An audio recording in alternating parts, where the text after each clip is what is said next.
इन लोगों ने। अब कौन सा आइडिया सोचूं?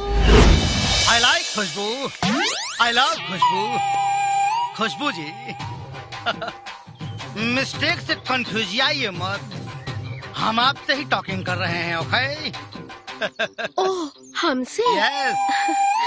खुशबू जी, कभी कभी बच्चों के प्रिंसिपल से भी टॉकिंग कर लिया कीजिए, आपका वैलिडिटी और बैलेंस दोनों मेंटेन रहेगा, ओके? गुलाब जी, टेल मी। आपका सिग्नल बहुत वीक हो गया है, टावर का रेंज बढ़ाइए, तभी इनकमिंग और आउटगोइंग का लाभ मिलेगा। ओके, किसी गैलरी में जाके दिखा दूंगा। आप। नमस्ते अंकल। नमस्ते। हेलो नमस्ते। बेटा। अरे तुम इधर खड़ी खड़ी क्या कर रही हो? चलो क्लास में चलते हैं। आजा आजा आजा आजा बेटे। पता है प्रिंसिपल क्या बेटा? मुझे आज पता चला कि मेरी मम्मी बहुत बड़ी सिंगर है। अरे बेटा, ये तो मुझे पहले से पता है। वो तो आपको पता ही होगा, लेकिन आपको ये नहीं पता होगा क्या? कि मेरी मम्मी ने चिल्ड्रंस डे पे गाने के लिए हाँ कर दिया है। वेरी गुड, फैंटास्टिक फैंटास्टिक बेटा। Thank you. अच्छा अंकल, हाँ। कोई मेल सिंगर भी आने वाला है ना? ऑफ कोर्स आने वाला है। ओके। कौन है वो?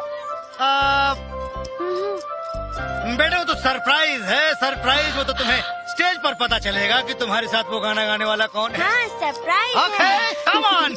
ओके। हेलो लेडीज एंड जेंटलमैन, मैं सूर्य प्रताप आप सबका ऑक्सफोर्ड पब्लिक स्कूल की तरफ से हार्दिक अभिनंदन करता हूँ। टीचर आज ना कुछ कहना है हमको। आज हम खूब मौज उड़ाएंगे। पूरे साल सुन ली आपकी, आज हम अपनी बात सुनाएंगे। और इस बाल दिवस के शुभ अवसर पर हम सब बच्चों की हौसला अफजाई और इस पूरे कार्यक्रम को संगीतमय बनाने के लिए मैं स्टेज पर आमंत्रित करना चाहता हूँ मशहूर फीमेल सिंगर कल्पना जी को। प्लीज पुट योर हैंड्स टुगेदर फॉर कल्पना जी।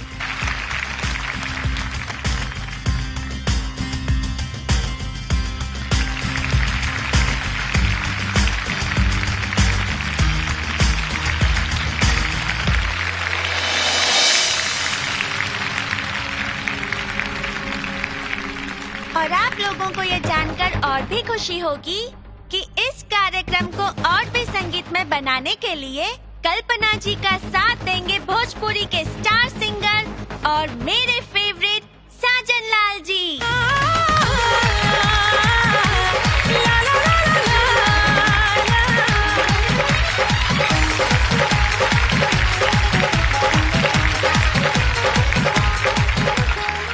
बेटा माइक दो। सभी दर्शकों को मेरा प्रणाम। मैं आप सब से क्षमा चाहती हूँ कि मैं इनके साथ नहीं गा सकती।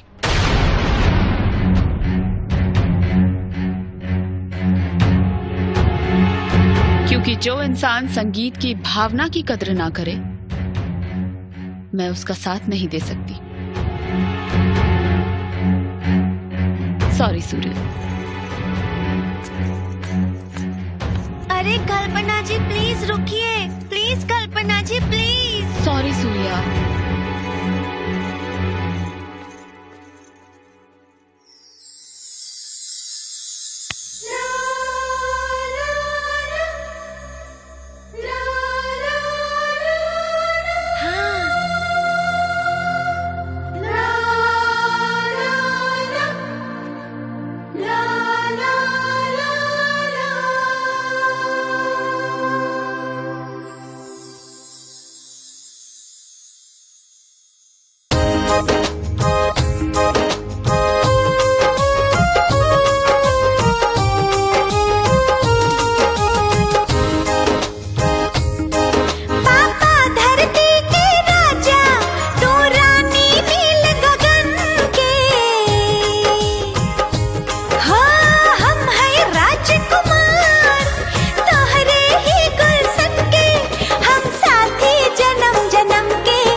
ठीक बा।